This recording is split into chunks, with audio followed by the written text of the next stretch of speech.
오늘은 한반도 미래포럼 대표로 활동하시는 해리리 박사님 이 자리에 모셨습니다. 안녕하십니까? 안녕하세요. 반갑습니다. 네, 반갑습니다. 네.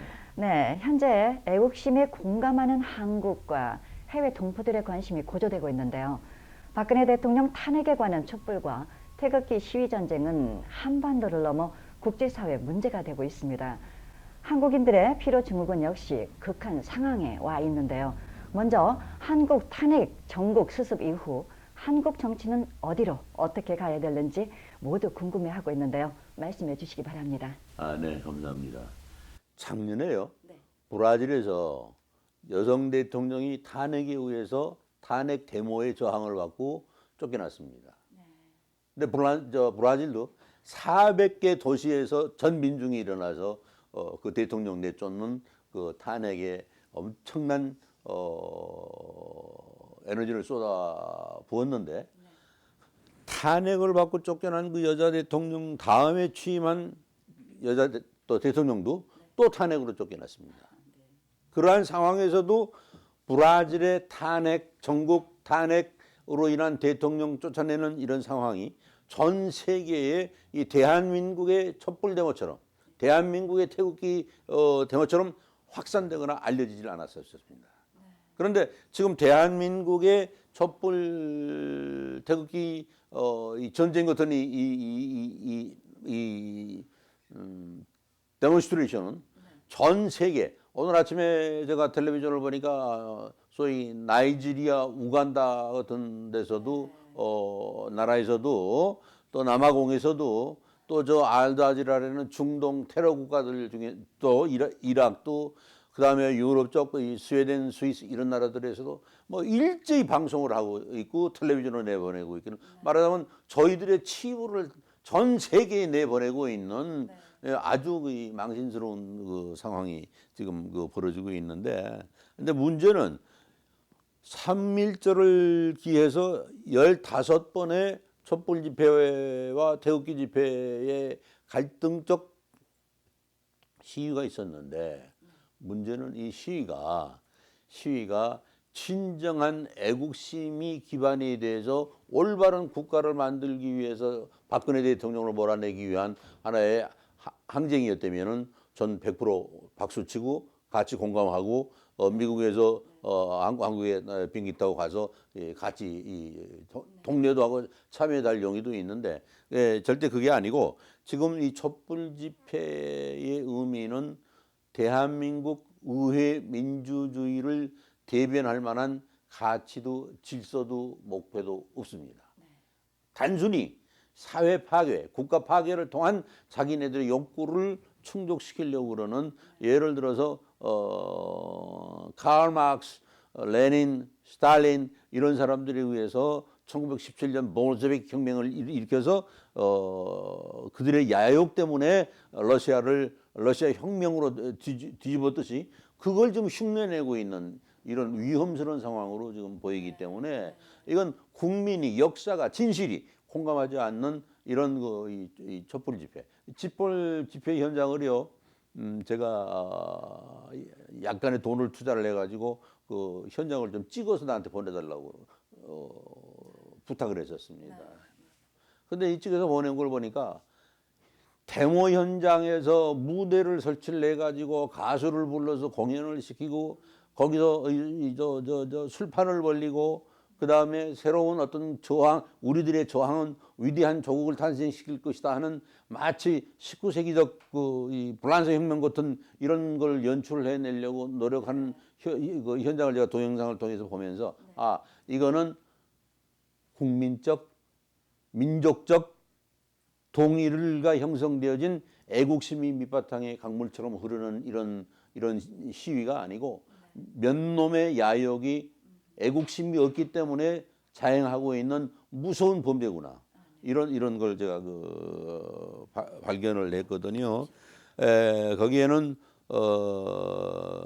또 그리고 이 태극기를 든 박근혜 지지파들의 모습은 이 정통성을 부여했느냐 하면은 완전히 누군가의 지휘에 의해서 움직이고 있는 것 같은 이 조직화되어진 이 데몬스트레이션입니다. 그러면 박근혜를 죽이는 세력과 박근혜를 옹호하는 세력의 대력이 이 탄핵 정국이 끝나고 나면은 지금 진행자님 보세요. 한국이 무슨 죄가 많아서 1948년 대한민국 수립 이래 지금까지 남과 북으로 갈려 있고 전라도 경상도로 지역 분할이 돼 있고 여당 야당으로 또 분할이 돼 있고 이런 상황에서 지금 통일을 해야 되고 북한은 핵무기를 가지고 지금 언제든지 우리를 공격할 수 있는 모든 체제를 다 갖추고 있는데 우리는 맨날 왜 이런 상황에서 이렇게 싸워야 되는가. 박근혜가 잘못했으면 박근혜 대통령 하나만 해결하면 되는 거지 왜 전체 민중이 이런 고통 속에 살아야 되는가 하는 걸 생각을 해볼 때 가슴이 미어지는 이 고통이 오는데 문제는 이번 이 데모가 문제가 아니고 이게 이제 며칠 후면은 탄핵재판소에 의해서 어떤 방법으로든 결론이 날 거 아닙니까? 그러면 갈등이 난 뒤에 촛불을 들어서 박근혜를 죽여야 된다 하고 지원했던 몇 천만의 이 데모대와 박근혜를 지켜야 된다고 조직에 의해서 움직였던 태극기 부대와의 화합이 이루어지겠습니까? 이해가 형성이 되겠습니까? 안 되면 이렇게 처절하게 갈려진 국가의 체제, 정치 체제 때문에 또 우리는 제2의 6.25를 당할는지도 모른다. 월남이 자기 나라를 잃어버리고 지금 여기에 와 있는 꽤 많은 월남 난민들이 있는데 국가를 잃어버리고 자기들은 갈 데가 없기 때문에 제가 강연을 할 때 나 내일 조국에 간다고 강연하면 제 앞에서 눈물을 흘리는 사람을 저는 많이 보고 있어요. 조국이 없다는 건 이만큼 엄청나고 무서운 일인데 지금 우리 한반도의 이 동포 여러분 잘못하면 조국 잃을 수 있습니다. 조국 튼튼하게 지키기 위해서 절대로 이 데모에 대한 각성과 자각이 있어야 되겠다 하고 생각을 합니다. 이거 없으면요 또 박근혜 지지 태극기파, 박근혜 반대 촛불파가 남과 북으로 갈려서 전쟁하는 것처럼 또 싸우는 형태가 된다면은 우리 아들들, 우리 손주들, 우리 아이들은 미래에 어떤 꿈을 가지고 조국을 지켜내겠습니까? 이러한 엄청난 역사적 과제와 현실 문제를 우리가 깊게 생각하면서 행동하는 현명한 대한민국 국민이기를 저는 간곡하게 부탁드립니다. 네, 그렇습니다. 네, 귀한 말씀 감사합니다. 네, 또한 탄핵 재판이 기각될 경우요, 박 대통령은 그의 통치 권력 행사를 위해 어떤 정책을 모색할 수 있을런지요. 전문가로서 진단을 부탁드리고요. 특히 시급하게 처리해야 될 상황은 어떤 부분인지 말씀 주시죠. 그래서 저는 미국 전 순회 강연을 하면서 늘 얘기합니다. 우리 박근혜 대통령은 소련의 스베틀라나를 배워야 한다. 이런 말씀을 드리고 있는데 왜 그러냐면요. 1974년 박정희 대통령의 부인인 유경수 여사가 총에 맞아 죽었을 때 박근혜 대통령은 겨우 23살인가 4살의 아름다운 처녀였습니다. 그녀가 어머니를 총탄에 잃고 상실감을 가지고 우울증에 걸리지 않고 그래도 공부를 하고 버텨냈던 힘, 그 힘 속에서 또 아버지도 총에 맞아서 돌아가셨습니다. 이런 상황에서 한 여인으로서의 절대 고독, 절대 삶의 허무, 이거를 자기는 조국하고 결혼했다는 강한 결심을 가지고 정치에 도전을 했고 정치에 도전을 해서 대통령이 됐는데 문제는 우리가 박근혜 대통령에게 많이 쏘았다. 이런 좀 제가 생각을 합니다. 저는 지금까지 박근혜 대통령을 지지하는 외교적 활동 또 정치적 활동을 많이 했었는데 이제 지금 제가 상당히 반성하고 있는 거는 박근혜에게 뭘 쏘았느냐. 아버지 박정희는 잘 살아보세 하면서 모든 자기의 생명을 가난으로부터 민족을 구하고 민족을 강한 선진 대열에 올리기 위해서 최선을 다한 투쟁을 하는 정치를 했기 때문에 강했었는데 그걸 보면서 자란 박근혜는 박정희 대통령보다 더 강해야 되는데, 그러니까 아버지 박정희가 근대화를 일으켰으면은 딸인 박근혜는 현대화를 일으켜야 되는데, 그녀는 그 정치적인 차원에서 아직은 미숙했다. 그랬기 때문에 지금 질문에 그 답변 드리기 위해서는 박근혜 대통령이 뭐를 잘못했는가? 이 한반도 신뢰 프로세스를 얘기를 해가지고 안보 장치에 대한 제도적 모순을 범했습니다. 지금 우리가 북한 공산주의하고 절대로 신뢰 프로세스를 만들 수가 없는데, 무슨 근거로 무슨 생각으로 누구 말을 듣고 누구 꼬임에 빠져가지고 한반도 프로세스를 얘기를 해가지고 외교적 갈등을 세계적으로 자행해서 지금 시진핑이가 구사하고 있는 중국 정책이 롯데그룹을 거의 사경에 이르도록 지금 압박을 하는 결과를 만들었습니다. 그때 한반도 신뢰 프로세스라는 이런 엉터리 없는 소리를 하지 말고 시진핑에게 하지 말고 미국에 갔어야 됩니다. 그래서 한반도 문제와 미국 간이 이 결속을 통한 이 동맹 체제가 어떻게 동북 아시아를 컨트롤할 것인가 하는 문제에 대해서 우리들의 미래 기반을 만들어야 되는데, 누구에게 말을 잘못 듣고 시진핑에 가가지고 외교를 잘못했기 때문에 오늘 지금 이 롯데가 흘리는 피가 문제가 아니라, 앞으로 제가 판단할 때는 삼성도 LG도 당할 수 있는 이런 동북아에서 우리가 이 처절하게 당해버리면은 경제 수록처가 깨져버리고, 경제 수치가 깨져버리고, 그러다 보면 민중이 다시 옛날에 잘 살아보세요, 잘 살아보세요 하고 얘기했던 상황으로 돌아가 버릴 위험성도 있고 하는 문제를 제기시켰다. 이거 잘못했다. 그 다음에 통일 대박론이라고 또 웃기지도 않는 소리를 했는데, 통일 대박론이 뭡니까? 이런 말을 대통령이 해서는 안 되고 이걸 정책으로 내놔도 안 되고 하는데, 이런 거를 자행했기 때문에 지금 우리 국가가 어떻게 돼 있는가. 그 다음에 독일에 가서는 또 누레스턴 선언이라는 걸 해가지고서 모든 국민에게 무슨 꿈을 줬는데, 희망을 갖게 하려고 노력을 했는데, 전혀 그건 오히려 국가 외교 정치 에 대한 손해만 자행시켰다. 그 다음에 진정한 건 국가에 충성하는 자기 마지막 책임을 다 해야 되는데,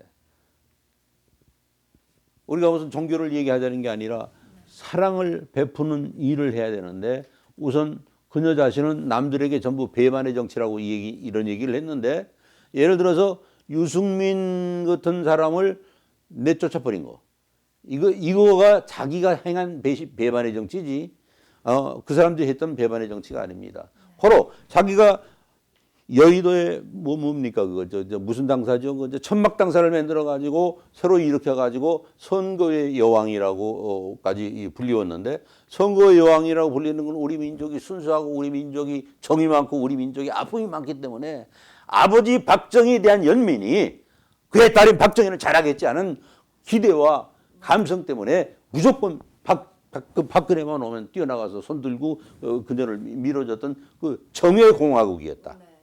그걸 빨리 알아차리고 자기가 국가를 하나로 강하게 뭉치는 일을 해야 되는데, 배반의 정치는 자기가 좀 꼴보기 싫은 건 전부 내보내버려가지고 이렇게 했기 때문에 그 사회를 파고 들어오는 게 소위 대한민국은 환관의 정치로 박근혜가 이 대통령이 망하게 만들었다. 그 환관의 정치는 뭐냐? 진행자님 중국이 말이죠. 중국이 환관 정치, 말하자면은 그 내시 정치로 멸망해버린 역사가 얼마든지 지금 중국에 기록이 되고 있거든요. 예를 들어서 명나라가 청해에 망할 때도 그 환관 내시들의 난동과 이익 추구 때문에 나라가 망했듯이, 바로 우리나라 대통령 비서실장인 김기춘을 임명하는 그 순간에 박근혜 정부는 파괴됐고 망하고 썩어 들어가기 시작한 겁니다. 그래서 김기춘 비서실장이 지 맘대로 야욕을 부려서 마음대로 하고 싶어 했기 때문에 박근혜는 무대 위에서 춤추는 피에로가 돼버렸고, 그 밑에를 소위 3인방이라고 그러는 이 내시족들, 저는 이걸 내시라고 표현을 합니다. 김기춘이는 큰 늙은 황간이고, 내시들 중에 제일 계급이 높은 사람을 뭐라고 그럽니까? 하여튼 뭐 그런 상황으로 이 내시들 몇 명이 한국을 완전히 이렇게 파괴시켜 놓은 원인을 제공하게 만들었던 총 책임다. 이건 박근혜 대통령이다. 이거를 우리가 부인해서는 안 됩니다. 태극기를 들고 시위하고 추종하는 국민 여러분, 이건 우리가 인정을 해야 됩니다.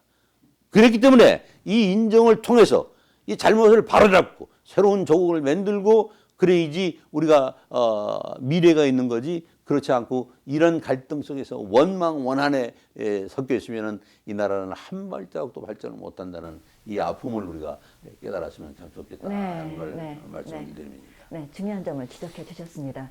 감사하고요. 마지막으로 한국 대선 정국과 대통령 후보 자격에 대한 대표님의 의견을 듣고 싶은데요. 좋은 말씀을 하셨는데요. 지금 여당은 대통령 후보가 나와 있지 않기 때문에 누구를 어떻게 얘기를 할 수가 없습니다. 근데 여당도 야당도 오늘 제 얘기를 분명하게 드려야 되는 거는, 지금 야당 측에서 여론조사에서 제 1위를 하고 있다는 그 문재인은 말이죠. 촛불 전국에 기름을 더 부어라. 더 화를 타오게 만들어라.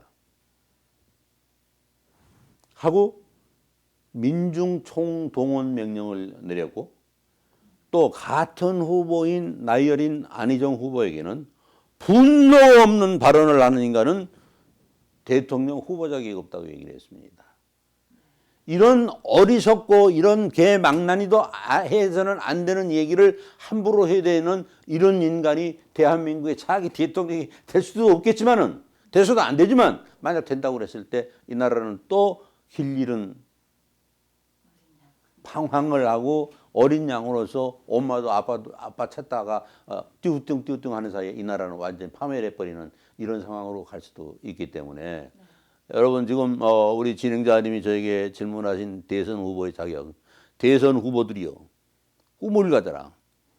미국의 마르틴 루터라는 목사는 그런 모든 미국인을 향해서 I have a dream 이라는 위대한 꿈을 제시를 했고, 흑과 백의 갈등이 없는 세계, 그 다음에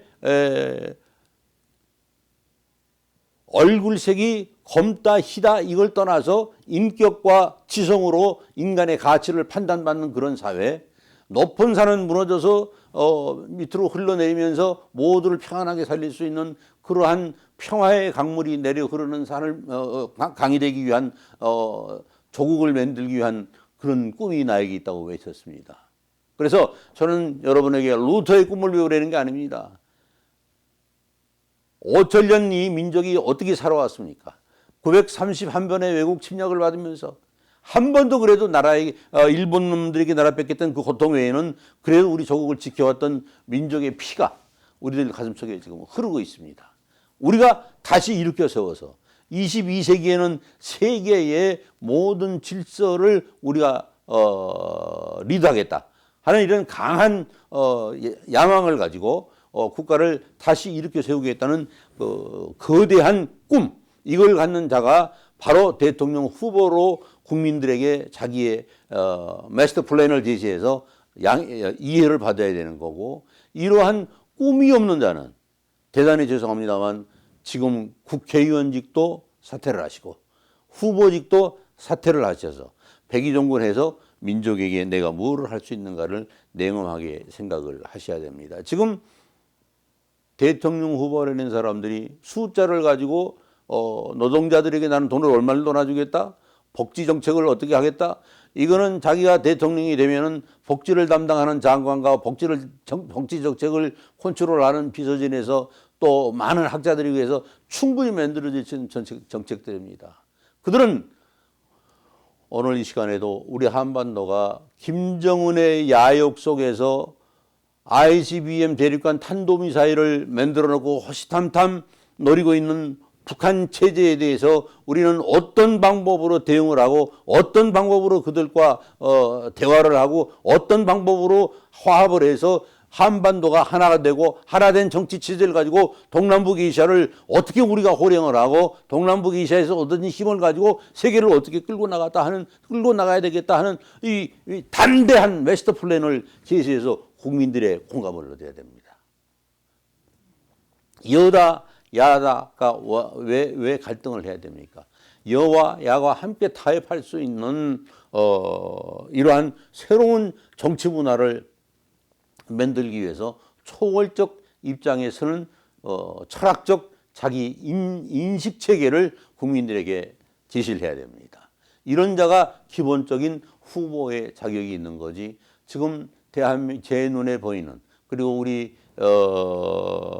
미국에 살고 있는 250만 동포 사회의 동포들 눈에 보이는 모든 후보들이 그런 대상이었기 때문에, 그러한 대상이었기 때문에 모두 가슴앓이를 하고 있다는 거, 고통스러워하고 있다는 거, 아파하고 있다는 거, 참다 못하면은 여기서도 뛰어들어가서 이제는 내가 조국을 위해서 할 수 있는 최선을 다하고 내 생을 마감하겠다는 애국적 교포들이 이번 선거 전에 뛰어들는지도 모른다는 거. 이거를 깊이 명심하시고 새로운 후보들은 국가관, 애국심. 우리가 애국심이 없으면 이 동물하고 똑같은 겁니다. 애국심은 아까도 말씀을 드렸지만은 인간에게 새로운 생명력을 부여하고 강한 의지를 작전시켜주는 힘이 됩니다.